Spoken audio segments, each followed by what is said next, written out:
You are listening to Alex Nanlohi Podcast, to know the Lord and to make Him known.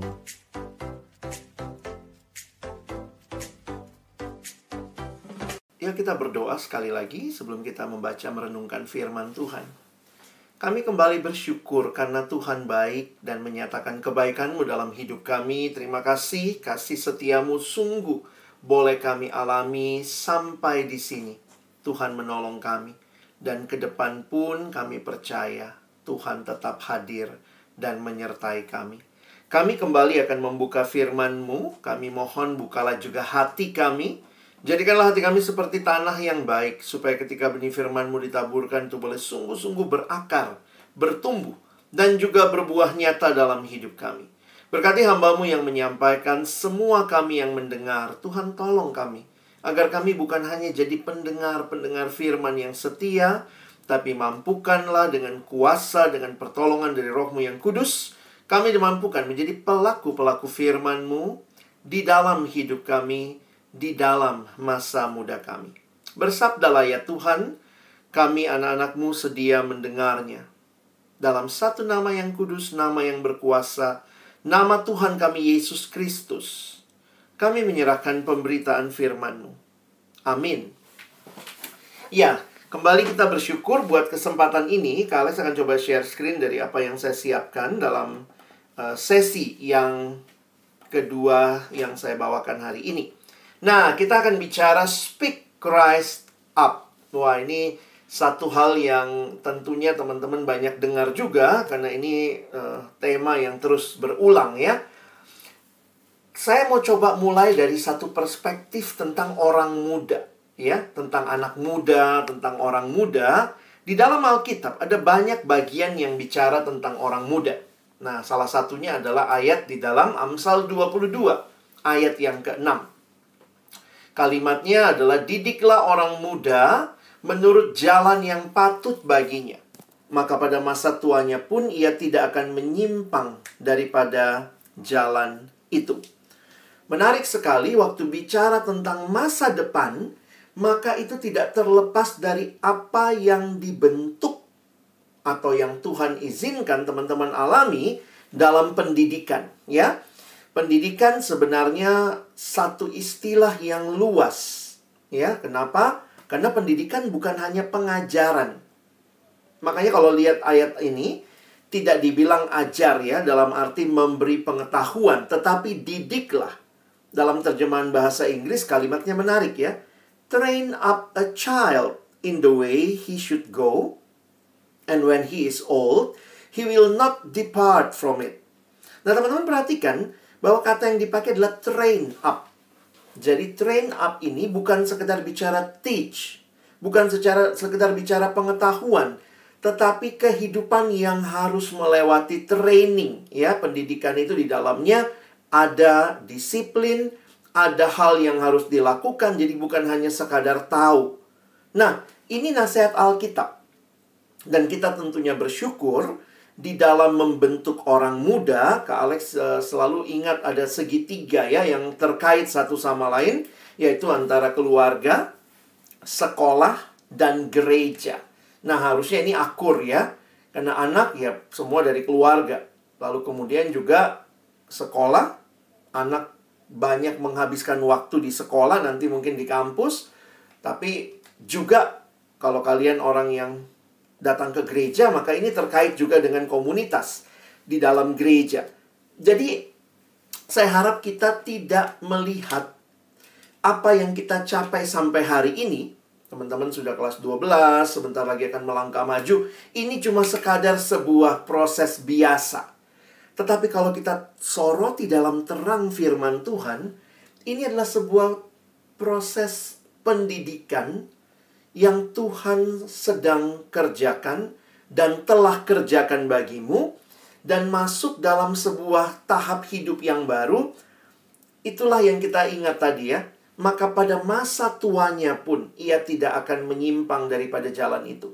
Jadi ketika semua sudah dibangun dengan sangat baik, maka ingatlah, ini menjadi bekal utama untuk kamu masuk ke dalam masa depan, ya. Jadi saya harap kalian tidak melupakan ya, baik orang tua, keluarga yang Tentu masing-masing punya kekurangan, punya kelemahan, tetapi juga mau yang terbaik buat anak. Lalu sekolah yang juga sekarang terus membekali kamu ya, sampai ada rekoleksi seperti ini untuk juga menolong kamu ke depan akan seperti apa nih. Dan juga gereja tentunya yang terus di mana kamu bisa bersekutu dan bertumbuh. Sebuah kalimat yang menarik tentang kehidupan adalah ungkapan ini oleh Samuel Smiles ya. Dia berkata begini, menabur pikiran menuai tindakan. Menabur tindakan menuai kebiasaan. Menabur kebiasaan menuai karakter. Dan menabur karakter menuai masa depan. Jadi hidup itu bukan cuma sekadar kamu dapat ijazah, kamu lulus dari sekolah, tetapi lebih lagi, apakah juga karaktermu semakin terbentuk? Kenapa? Itu kunci kehidupan ke depan. Banyak orang ilmunya tinggi, tapi karakternya nol. Karena mungkin dalam proses pembentukan karakter yang harusnya terjadi dengan baik, ya dia tidak lewati dengan baik. Dan saya sadar betul ya, masa-masa online ini memang sulit sekali ya kalau kita bicara pembentukan karakter, karena kita nggak saling melihat. Ya, kalaupun buka kamera, ya sama-sama mungkin dengan caranya masing-masing ya, sehingga menilai karakter itu akan jadi sangat sulit sekali. Tetapi saya cuma mau ingatkan bahwa belajarlah untuk melihat bahwa kita bukan hanya sedang membangun ilmu, tetapi kita juga sedang membangun karakter. Dan bersyukur kesempatan-kesempatan seperti ini menjadi kesempatan yang Tuhan berikan ya. Membangun iman kita, membangun karakter kita, karena itu modal kehidupan. Kamu ke depan itu jadi orang yang seperti apa ya, tergantung juga kepada karakter apa yang kamu bangun. Ada orang tuanya mampu, bisa sekolahin di mana aja, tapi karakter anaknya malas. Ya jadi kadang ada yang bilang, wah saya pasti sukses kak, pace-maceku banyak, uangnya, pokoknya simpanannya banyak, mau sekolahkan saya di mana bisa. Tapi kamunya karakternya seperti apa? Jadi ini jadi satu proses pembentukan yang dalam begitu. Nah, ini juga terkait dengan tema kita hari ini. Kalau kita bicara speak Christ up, pertanyaannya kamu sebenarnya sedang bicara apa nih? Kita nggak mungkin meminta kita untuk atau kamu jadi orang yang menyuarakan Kristus kalau pertama-tama kamu nggak mengenal siapa Kristus.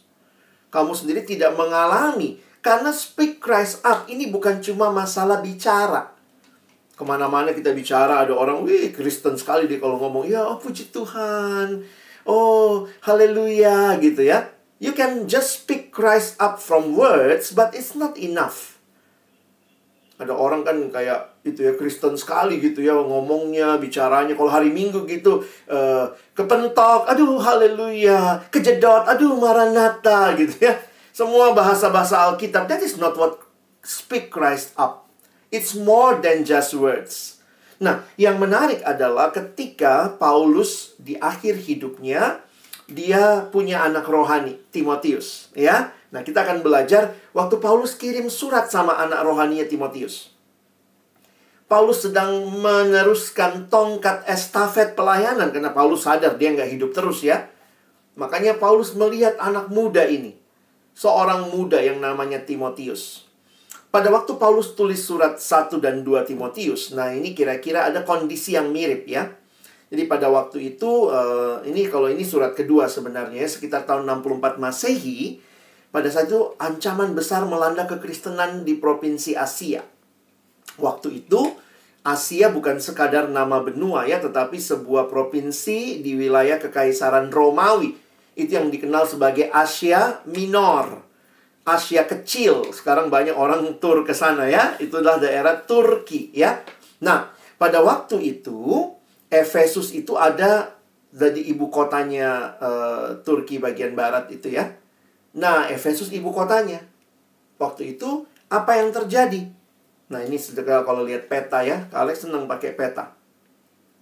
Roma di sebelah kiri atas. Nah, Paulus lagi ada di penjara Roma.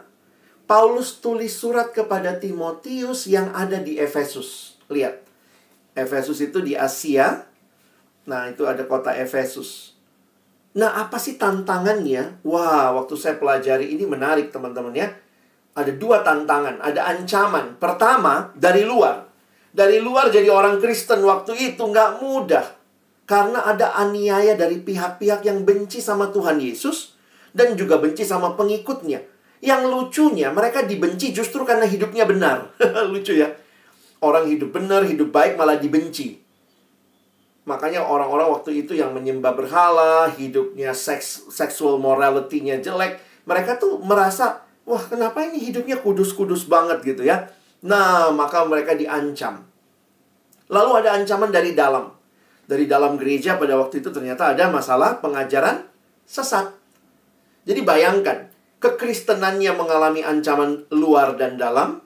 Paulusnya lagi di mana? Paulusnya lagi di penjara. Maaf, ini kartun Korea ya. Kak Alex waktu itu nyari-nyari ada kartun Korea. Ini tentang Paulus, Timotius ya. Makanya maaf, Paulusnya sipit tuh ya. Paulus lagi di penjara tuh ya. Lagi diikat di situ. Nah, pada waktu itu, Paulus di penjara. Dan harus menjadi tawanan penghuni penjara di Roma. Jadi teman-teman bisa membayangkan. Paulus di penjara Roma. Lalu kemudian kekristenan waktu itu ancaman luar dan dalam. Lalu Paulus tulis surat sama Timotius. Kira-kira apa isi suratnya ya? Nah, isi suratnya kira-kira yang seperti tema kita ya. Timotius, ini situasi sedang genting. Waktu itu ada ancaman dari luar, ada ancaman dari dalam. Aku pun lagi di penjara, tapi kamu Timotius jangan berhenti. Speak Christ up. Jadi sebenarnya kalau kalian mengerti tema kita, sama kayak tadi ya, Ebenezer itu bukan tiba-tiba sampai di sini Tuhan menolong, karena banyak pergumulan yang sudah dilalui. Waktu kita pun belajar speak Christ up, konteksnya waktu itu, Paulus lagi bicara kepada Timotius bukan dalam situasi yang senang semata. Kadang-kadang gampang ya kalau bicara speak Christ up, nggak ada tantangan. Ayolah ngomong, wah Tuhan Yesus baik. Tapi kalau kamu sedang berada dalam situasi yang sulit, maka apa pilihan kita? Nah, disinilah ayat penting ini berlaku. Karena ini isi surat Paulus. Dari penjara Roma, Paulus tulis kepada anak rohaninya Timotius. Isi suratnya bukan Timotius, berkemaslah, pulanglah ya, sudahlah, habis kekristenan, selesai kekristenan. Tetapi Paulus berkata kalimat ini. Jangan seorang pun menganggap engkau rendah karena engkau muda. Saya pikir Paulus berani ngomong begini karena dia sudah train Timotius ya. Dia udah train, ini Timotius hasil training gitu ya. Jadi kalau kalian juga misalnya nanti anak SDH Makassar kuliah kemana, wah kalian harus bangga bahwa sekolahmu 3 tahun ini. Atau kalau kamu dari TK sudah di Dian Harapan, sekolahmu sudah bentuk kamu luar biasa to speak Christ up. Jangan seorang pun menganggap engkau rendah karena engkau muda, kata Paulus sama Timotius. Jadi Timotius waktu itu masih muda teman-teman ya. Sebenarnya masih mudanya juga nggak muda-muda amat kalau hitungan model kita. Karena waktu itu pemimpin dalam jemaat usianya itu minimal atau kira-kira 40-an. Timotius ini masih sekitar 30-an. Jadi masih dianggap muda untuk konteks waktu itu. Nah, apa yang Paulus katakan, jangan seorang pun menganggap engkau rendah karena engkau muda. Tetapi, lihat, jadilah teladan. Jadi bukan dibilang, jangan kau direndahkan, tetapi kamu sendiri nggak punya kualitas. Paulus bilang, kamu punya kualitas. Karena itu, jadilah teladan bagi orang-orang percaya. Lalu dia bicara, dalam perkataanmu, dalam tingkah lakumu, dalam kasihmu, dalam kesetiaanmu, dan dalam kesucianmu. Bayangkan teman-teman, di tengah-tengah situasi yang sulit, bukan berhenti, bukan mundur, bukan lari dari kenyataan, tetapi tetap jadi teladan. That is what Speak Christ Up is all about. Be an example for others. Teman-teman, kalimat dalam bahasa Inggris sebenarnya waktu Kak Alex bandingkan gitu ya. Coba lihat. Let no one despise you for your youth, but set the believers an example. Lalu dia mulai masuk in speech, in conduct, in love, in faith, and in purity. Nah, mungkin sedikit berbeda terjemahan karena bahasa Indonesia. Coba lihat, yang bedanya di mana? speech sama. In conduct, benar ya, dalam kelakuanmu. In love, nah mungkin bahasa Indonesia pakainya in faith, Indonesia pakai ini. Kesetiaan. Jadi kesetiaan itu terkait dengan iman.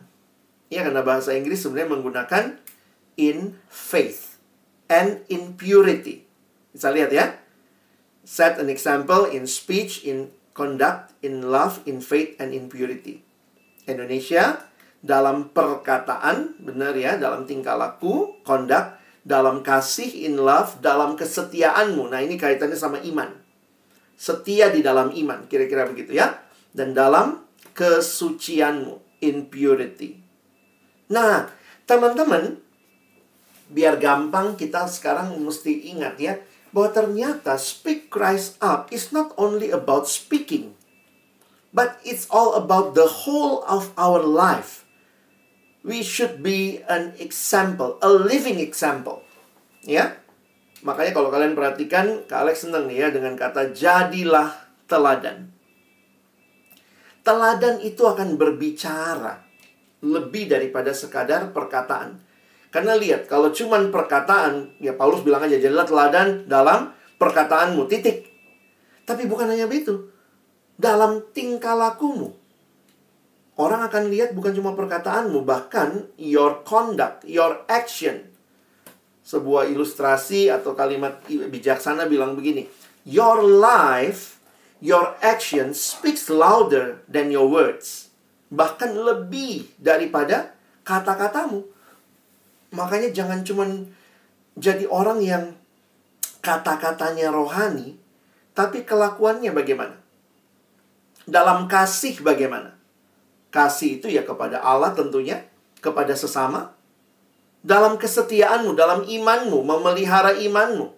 Dan dalam kesucianmu. Memang kata purity di sini lebih banyak pada waktu itu dikaitkan dengan sexual morality. Jadi purity di dalam hal hidup kudus, hidup benar, hidup suci. Nah, saya seringkali menyingkat ini ya. 1 Timotius 4 ayat 12. How you speak Christ up. There are 5 things. If you want to say in bahasa, 5K. Ya, biar gampang. 5K. Pertama, kata. Kedua, kelakuan. Ketiga, kasih. Keempat, kesetiaan. Kelima, kesucian. Biar gampang ya. Memang jadinya kita potong sedikit. Dalam kata, dalam kelakuan, dalam kasih, dalam kesetiaan, dan dalam kesucian. Teman-teman, inilah hidup yang utuh. Hidup yang speak Christ up bukan cuma mulutnya. Tapi bagaimana tangannya, bagaimana matanya, melihat apa yang harus dilihat. Ya, bukan nikmatin yang tidak harus dinikmati, pornografi, menikmati yang nggak benar. Kelakuannya melakukan apa yang Tuhan mau. Kasihnya terpancar. Kesetiaannya untuk hidup di dalam iman juga jelas. Maka this is the whole things of speak Christ up. Dan teman-teman, ini bukan pilihan. Ya, karena apa? Dalam bahasa aslinya kalau kalian perhatikan, ini perintah. Kata yang digunakan jadilah teladan. Jadi bukan ya mbok ya jadi teladan gitu ya. Bukan, ini bukan pilihan. Bukan suggestion. This is not a suggestion. This is an imperative. This is command. Ini perintah. Nah, jadi teman-teman coba hayati ya. Kenapa saya harus jelaskan tadi? Bahwa kamu adalah orang-orang yang sudah di-training, sudah dibentuk.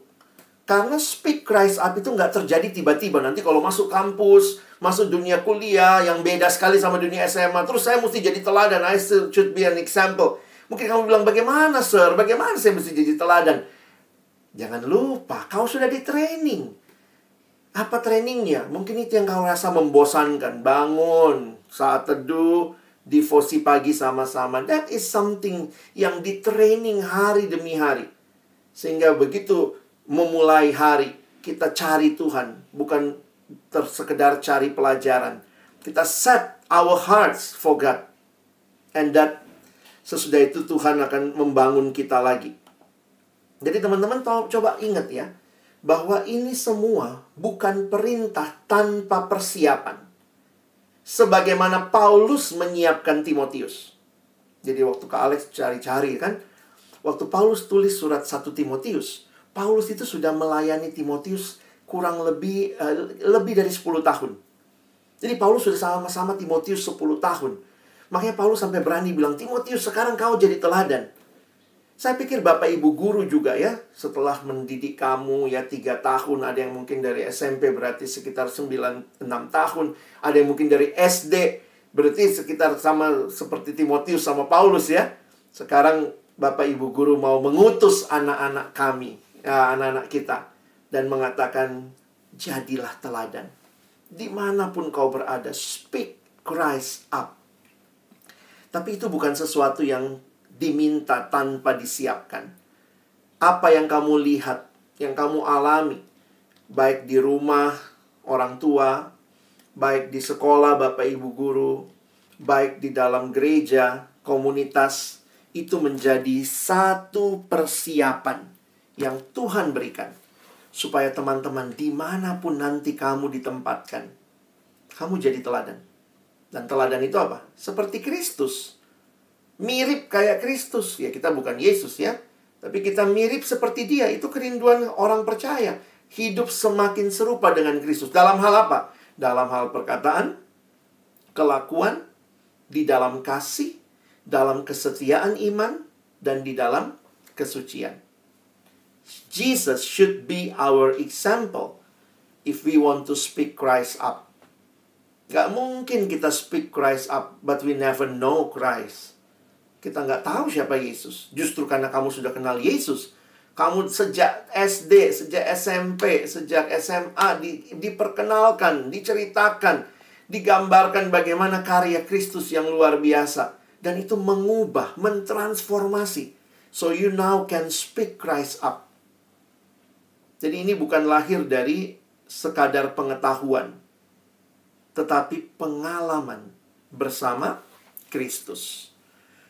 Saya mengutip kalimat yang diambil dalam buku Pendeta John Stott. Dia waktu tulis tentang ayat ini, dia mengutip seorang penerjemah Alkitab namanya J.B. Phillips.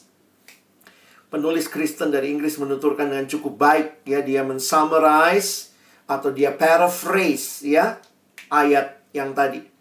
Jangan biarkan orang memandangmu rendah karena engkau muda. Biarlah mereka menghormatimu. Wah, saya senang kalimat itu ya. Karena mereka melihat teladanmu dalam perkataan dan tingkah lakumu di dalam kasih dan iman dan kemurnianmu ya. Jadi memang terjemahan yang lebih tepat, kesetiaan itu juga bicara iman. Tantangan ada? Oh ada, sama kayak Timotius. Tantangan selalu ada. The challenges ahead is very very heavy maybe. Kadang-kadang generasi ini makin tidak suka kebenaran ya. Sehingga mungkin kamu juga akan mengalami, wih nanti kalau masuk di kampus bagaimana? Kalau ketemu teman-teman yang nggak benar bagaimana? That is our challenge. But still, the same message is always for us. Speak Christ up. Justru di tempat seperti itu, jangan lupakan semua yang sudah kamu lewati, ya. Bersama Tuhan sejak di sekolah, pendidikanmu, trainingmu, kerohanian yang dibangun selama ini. Dan kita punya tugas, kata Yesus, kamu adalah garam dunia. Yesus bilang apa? Kamu adalah terang dunia. Jadi memang kita harus hadir, menghadirkan Kristus bagi dunia ini. Kamu adalah garam dunia, kamu adalah terang dunia. Di bagian yang lain, Paulus berkata ya, kita lihat Efesus pasal 5 misalnya. Paulus bilang begini, memang dahulu kamu adalah kegelapan, tetapi sekarang kamu adalah terang di dalam Tuhan. Sebab itu hiduplah sebagai anak-anak terang. Karena terang hanya berbuahkan, nah ini 3 buah terang ya. Kebaikan, keadilan, kebenaran. Makanya ada yang bilang, kalau misalnya ada yang nanya ya, nanti kan banyak tantangan ya. Boleh nggak nyontek? Ya kenapa mesti ditanya lagi? Kalau kamu anak terang, buahnya apa? Kebaikan, keadilan, kebenaran. Ya kan kalau kita nyontek nggak adil itu. Nggak benar itu. Nggak baik itu ya. Jadi nanti pegang ini ya. Kamu anak terang. Kemanapun kamu pergi selalu ingat. apakah ini baik, ini adil, ini benar, dan ujilah apa yang berkenan kepada Tuhan. Tuhan mau nggak ini? Bagaimana dengan kegelapan? Nah, dikasih tahu sama Paulus. Janganlah turut mengambil bagian dalam perbuatan-perbuatan kegelapan yang tidak berbuahkan apa-apa. Lalu tugas kita apa? Sebaliknya, telanjangilah perbuatan-perbuatan itu. Sebab menyebutkan saja pun apa yang dibuat oleh mereka di tempat-tempat yang tersembunyi telah memalukan. Tetapi segala sesuatu yang sudah ditelanjangi oleh terang itu menjadi nampak. Sebab semua yang nampak adalah terang. Kita adalah anak-anak terang. Memang kita harus ingat ya. Kita mesti ingat bahwa kita ini bukanlah sumber terang itu. Jangan lupa itu. Kita bukan sumber terang itu. Hanya Yesus sumber terang yang sejati. Karena itu bagaimana saya tetap bersinar? Nah, miliki relasi yang hidup dengan Yesus. Barulah kamu bisa jadi anak-anak terang. Makanya tadi ya, senang Kak Alex mendengar pertanyaan kalian. Kak, bagaimana saya tetap bisa dekat sama Tuhan? Bagaimana kalau saya punya pergumulan, saya bisa tetap ingat Tuhan? Nah, karena memang kita bukanlah sumber terang itu. Ya.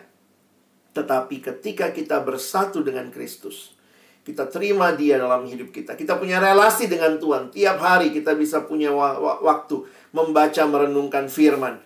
Seperti di mana? Seperti yang kamu udah alami di SDH gitu ya. Udah alami. Itu bukan cuma sekadar apa ya, program sekolah. Tiap pagi mesti ada devosi. Itu sebenarnya hidup yang sedang ditanamkan kepadamu. Supaya kamu siap speak Christ up. Di dalam kata, kelakuan, kasih, kesetiaan, dan kesucian. Nah, bagian selanjutnya sebenarnya tadi sudah banyak Kak Alex bahas ya. Untuk membuat kita bisa bertahan, untuk speak Christ up terus-menerus, Tuhan kasih kita 3 hal. Nah, Pendeta John Stott bilang ada 3 hal yang Tuhan berikan. Roh Kudus, firman Tuhan, dan doa. Tentunya ini satu paket ya. Tuhan bicara sama kita lewat firman. Kita bicara sama Tuhan dalam doa. Dan juga komunitas. Jadi selalu ingat, Roh Kudus diberikan, diam di hati kita. Makanya kalimat Paulus, jangan mendukakan Roh Kudus. Taatlah dipimpin oleh Roh Kudus. Tuhan kasih firman, Tuhan. Teman-teman perlu baca dan renungkan firman Tuhan. Tadi kita baca ayat mana? 1 Timotius 4 ayat 12. Jadi kan di ayat 12 Paulus bilang, Timotius jadilah teladan. Tapi jangan lupa, ternyata Paulus lanjutkan ya. 1 Timotius 4 ayat 13. Nah, sekarang kita lihat ayat 13-nya. Apa kalimatnya? Sementara itu. Jadi bagaimana kan tadi ayat 12. Jadilah teladan. Sementara itu. Sampai aku datang. Bertekunlah dalam membaca kitab-kitab suci. Dalam membangun dan mengajar. Jadi teman-teman bagaimana bisa jadi teladan kalau kita lihat lanjutan ayatnya ya. Tekun dalam baca kitab suci. Kau bilang, bagaimana caranya, Sir? Ya, sudah dikasih tahu dari SD. Kalau kau di Dian Harapan udah tahu. Tiap pagi devosi itulah. Itu waktu-waktu penting bersama Tuhan. 2 Timotius pasal 3, Paulus bilang gini. Segala tulisan yang diilhamkan Allah memang bermanfaat untuk apa? Mengajar, menyatakan kesalahan, memperbaiki kelakuan, dan mendidik orang dalam kebenaran. Jadi, penting sekali kitab suci. Yang menjadi dasar bagi pemahaman dan membentuk perilaku kita. Makanya Mazmur bilang begini ya, dengan apakah seorang muda mempertahankan kelakuannya bersih? Kan tadi kan, menjadi teladan dalam kesucian. Bagaimana tetap bersih? Ya, dengan menjaganya sesuai dengan firman-Mu. Jadi firman dibaca. Jangan ada kayak anak remaja pernah Kak Alex ketemu, dia bilang, Kak, saya sudah tidak takut tidur sendiri. Kenapa kok takut? Saya nggak takut sekarang. Kenapa? Saya taruh Alkitab di sampingku, Kak, kalau tidur. Apa gunanya? Kalau ada setan, saya kayak gini. Gitu ya. Saya bilang, nggak ada gunanya Alkitab begitu. Alkitab itu harus dibaca, direnungkan, dilakukan. Itu baru ada fungsinya. Jangan jadikan alas tidur gitu ya. Saya bilang, kebanyakan nonton film Hollywood kau ya. Kau pikir Alkitab cuma buat, setan, gitu-gitu ya. Enggak. Lihat kalimat D.L. Moody. The Bible will keep you from sin. Or sin will keep you from the Bible. If you continue to live in sin, then you will not have a time or even desire to read your Bible. Ya. Dan membaca Alkitab setiap hari itu bukan untuk nambah pengetahuan, ya, bukan cuma itu. Kita kan baca Alkitab itu bukan untuk ikut kuis Alkitab. Bukan untuk ikut apa supaya waktu ditanya di mana Yesus lahir kau bisa jawab, di mana Yesus mati kau bisa jawab, siapa nama bapaknya Daud. Bukan itu. Tujuannya Alkitab diberikan untuk mentransformasi hidup kita, mengubah hidup kita.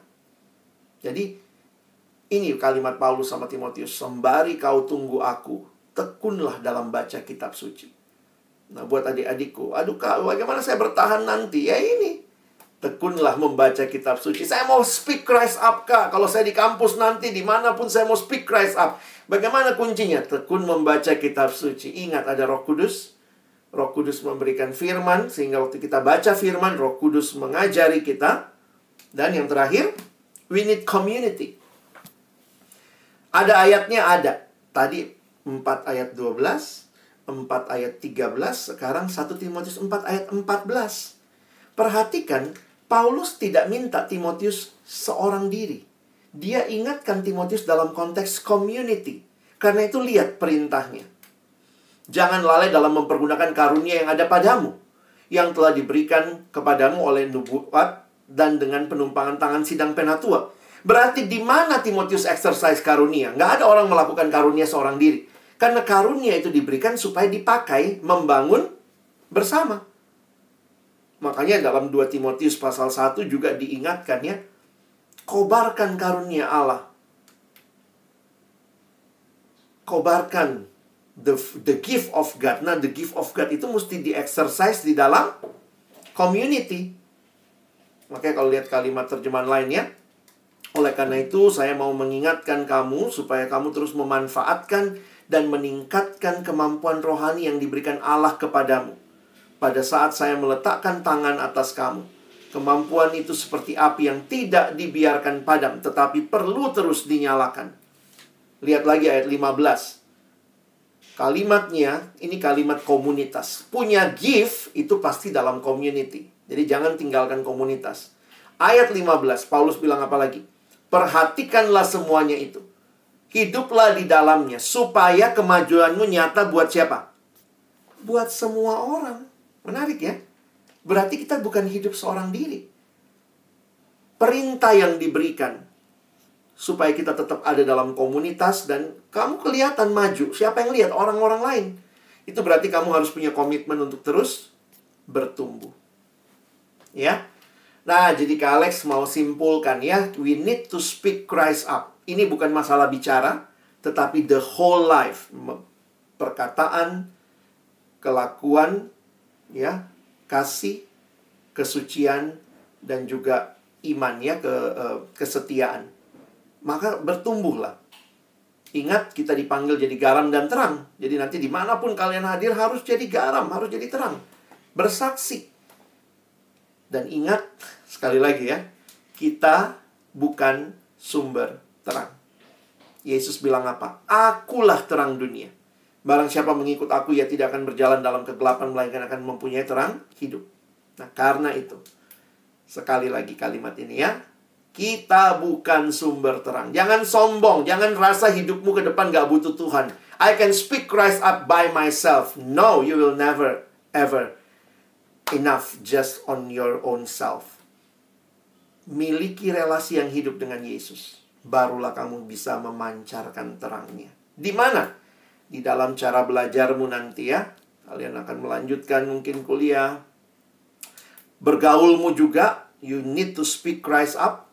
Jangan biarkan orang lain yang mempengaruhi hidupmu, tapi jadilah influence bagi orang lain, ya. Kita harus jadi Christ influencer for Christ, ya. Nanti kalau kalian sudah bekerja juga begitu. Ketemu alumni-alumni yang bekerja dengan nilai-nilai yang benar. Kenapa? Dari kecil udah ditanamkan. Kalau nanti punya pasangan hidup, cara berpacaranmu juga memuliakan Tuhan. Sampai kamu berumah tangga juga. Itu pun juga nanti kiranya you will ever always speak Christ up. Dan apa inti dari semuanya ini, ya? Kak Alex akhirnya ingat ayat ini, ya. Menarik sekali kalimat Yesus di Matius 5 menutup khotbah hari ini. Yesus berkata begini, demikianlah hendaknya terangmu bercahaya di depan orang. Jadi we need to speak Christ up with our whole life. So everyone can see. Hendaknya terangmu bercahaya di depan orang. Supaya mereka melihat perbuatanmu. So they can see your good works. But this is what you should keep in your mind. At the end of the day, all the glory is not for you. But it's for our Father God in heaven. Kadang menarik ya. Terangmu bercahaya, orang lihat kamu, harusnya kan kamu yang dimuliakan ya. Bagusnya kan begitu kan. Wih, lihat aku dong, I can speak Christ up. Lihat hidupku, aku jadi dampak buat banyak orang. But at the end of the day, it's not for your glory. It's for the glory of our Lord, of God, our Father. Nah, di sini jadi menarik ya. Bahwa akhirnya, kemanapun engkau pergi, ke Alex rindu, hidupmu adalah hidup yang memuliakan Allah. Maukah teman-teman, hari ini engkau diutus oleh Tuhan? Speak Christ up. Jadi teladan. Dimanapun engkau ada. Orang lihat hidupmu. Tapi tetap rendah hati. Karena all the glory must be to the Lord. Mari ambil waktu tenang sebentar. Kalau di rumah lagi rame, coba cari tempat yang lebih tenang.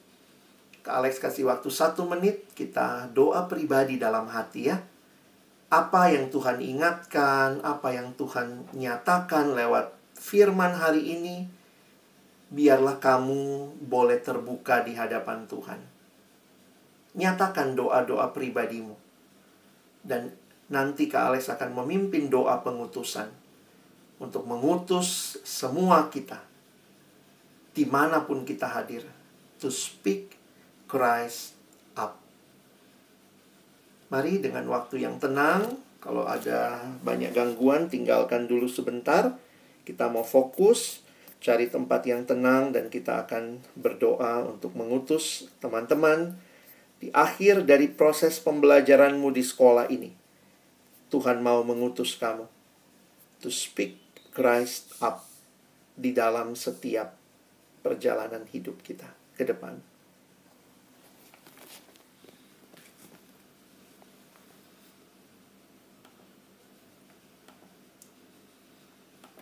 Boleh Kak Alex minta, kalau kalian tidak keberatan, 1-2 menit ini buka kamera sebentar. Kak Alex mau doakan kalian. Kalau ada teman-teman yang tidak ada masalah di tempat yang tenang, kalian buka kamera. Saya mau doakan supaya kita benar-benar berserah sama Tuhan ya. Tuhan utus kita hari ini. Taruh tangan kanan kalian di dada.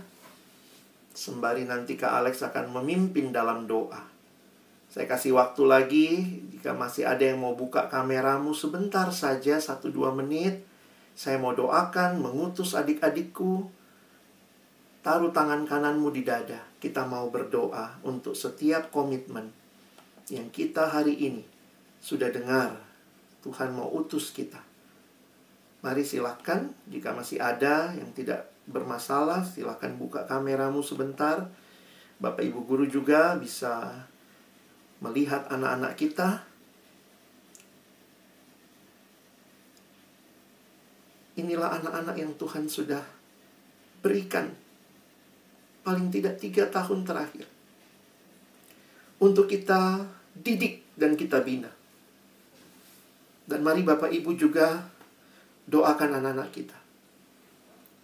Kita doakan agar Tuhan menolong hidup mereka ke depan, untuk jadi anak-anak yang tetap menyatakan Kristus dimanapun mereka akan Tuhan tempatkan. Jika tidak keberatan, Bapak Ibu bisa angkat tangan. Kita mengutus anak-anak kita bersama.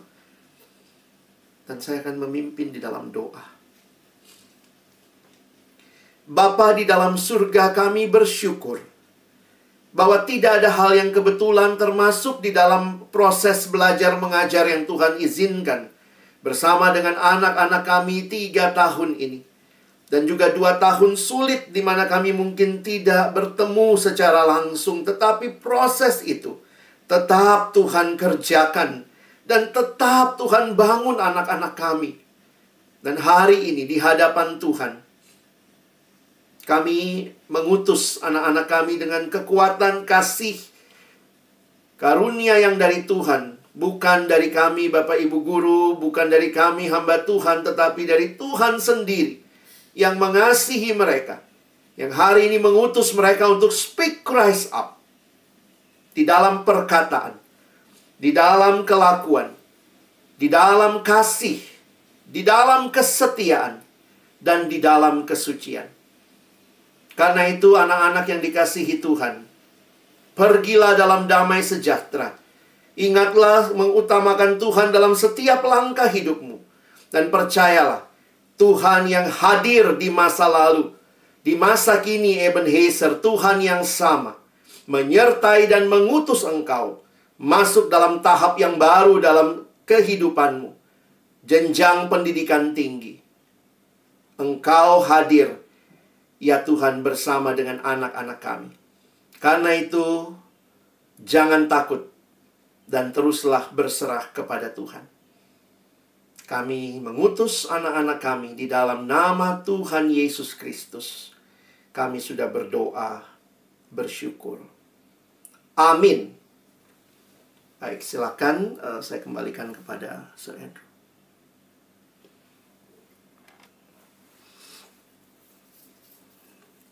Oke, terima kasih Alex, terima kasih untuk pengutusannya, terima kasih juga buat anak-anak yang sudah mengaktifkan kamera. Kiranya lewat pengutusan ini kita semakin diteguhkan ya untuk menghadapi zona yang baru, langkah yang baru ya. Setelah kita akan mengakhiri ya 3 tahun di SDH ini. Oke.